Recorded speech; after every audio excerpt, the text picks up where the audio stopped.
ന്യൂഡൽഹിയിൽ നിന്ന് ഇന്ത്യയുടെ ചില രഹസ്യ നീക്കങ്ങളെക്കുറിച്ചുള്ള അമ്പരപ്പിക്കുന്ന വിവരങ്ങളാണ് പുറത്തുവരുന്നത്. വളരെ ശാന്തമായി, ശക്തിയായി, രഹസ്യമായി പ്രോജക്ട് വർഷ എന്ന പേരിൽ ഇന്ത്യൻ നാവികസേനയുടെ രഹസ്യ സൈനിക പദ്ധതിയാണ് പുറത്തുവരുന്നത്. ഇത് വെറുമൊരു സാധാരണ പദ്ധതിയായി കാണാൻ കഴിയില്ല. ഒരു ഗെയിം ചേഞ്ചറായി തന്നെ ഇതിനെ വിശേഷിപ്പിക്കാൻ കഴിയും. 2026 ആകുമ്പോഴേക്കും ഇന്ത്യ അദ്വിതീയമായ ഒരു നാവിക ബേസ് വെളിപ്പെടുത്താൻ പോകുന്നു. രണ്ട് അത്ഭുതകരമായ കാര്യങ്ങളായിരിക്കും അവിടെ സംഭവിക്കുക. ഒന്ന്, ഇന്ത്യയുടെ ന്യൂക്ലിയർ സബ്മറൈനുകൾക്ക് വാസസ്ഥലമാകാനും ഒരു എഞ്ചിനീയറിംഗ് അത്ഭുതമാകാനും ഇവയ്ക്ക് സാധിക്കും.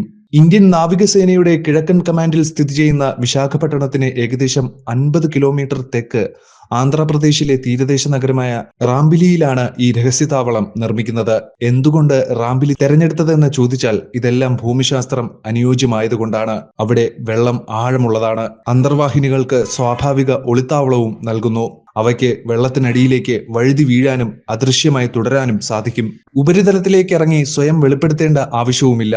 മാസങ്ങളോളം അല്ലെങ്കിൽ എന്നേക്കുമായി സപ്ലൈസ് ഒന്നുമില്ലാതെ തന്നെ വെള്ളത്തിൽ മുങ്ങാൻ കഴിയുന്ന ആണവ അന്തർവാഹിനികൾക്ക് ഇത് അനുയോജ്യമാണ്. രസകരമായ മറ്റൊരു കാര്യം, ഈ ബേസ് ഒരു അതീവ രഹസ്യമാണ്. ഇത് പൂർണ്ണമായും ഭൂഗർഭത്തിലാണ് സ്ഥിതി ചെയ്യുന്നത്. ഉപഗ്രഹങ്ങൾക്കോ പ്രാദേശികർക്കോ പോലും കാണാൻ കഴിയാത്ത വിധത്തിൽ അദൃശ്യമാണ്. ഒരു ചിഹ്നവുമില്ല. ന്യൂക്ലിയർ സബ്മറൈൻ പാർക്കിംഗ് പെൻസുമായ ഒരു രഹസ്യ ശൃംഖല. ഇന്ത്യക്ക് ഇതിനകം തന്നെ 2 ന്യൂക്ലിയർ സബ്മറൈനുകളുണ്ട്. ഒന്ന് INS ഹരിഹന്തും INS അരിഘാട്ടും. മൂന്നാമത്തേത് INS അരിധമൻ. നാലാമത്തേത് നിർമ്മാണത്തിലാണ്. 10 ആണവ അന്തർവാഹിനികൾ ഉണ്ടായിരിക്കണം. എല്ലാം ഈ മറഞ്ഞിരിക്കുന്ന താവളത്തിനകത്താണ്. എന്തുകൊണ്ട് ഇത് പ്രാധാന്യം അർഹിക്കുന്നു എന്ന് ചോദിച്ചാൽ ഇന്ത്യയുടെ നാവിക ശക്തി വർദ്ധിപ്പിക്കുന്നു എന്നതാണ്. ഇതിലൂടെ വ്യക്തമായ സന്ദേശം അയക്കാൻ കഴിയും. ഇവയുടെ എല്ലാം സുരക്ഷയെക്കുറിച്ച് ഇന്ത്യ ഗൗരവമായി തന്നെ കാണുന്നുണ്ട്. ഇന്ത്യയുടെ 2ാം പ്രഹര തന്ത്രവുമായി ബന്ധപ്പെട്ടതാണ് ഈ ബേസ്.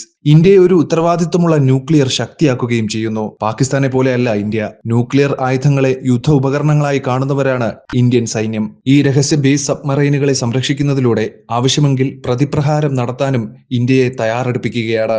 ചൈനയെ സംബന്ധിച്ചിടത്തോളം അവർക്കിതൊരു സന്ദേശം കൂടിയാണ്. ബീജിംഗ് ഇന്ത്യൻ മഹാസമുദ്രത്തിൽ റിസർച്ച് കപ്പലുകളും സബ്മറൈനുകളും അയച്ച് രഹസ്യാന്വേഷണം നടത്തുന്നുണ്ട്.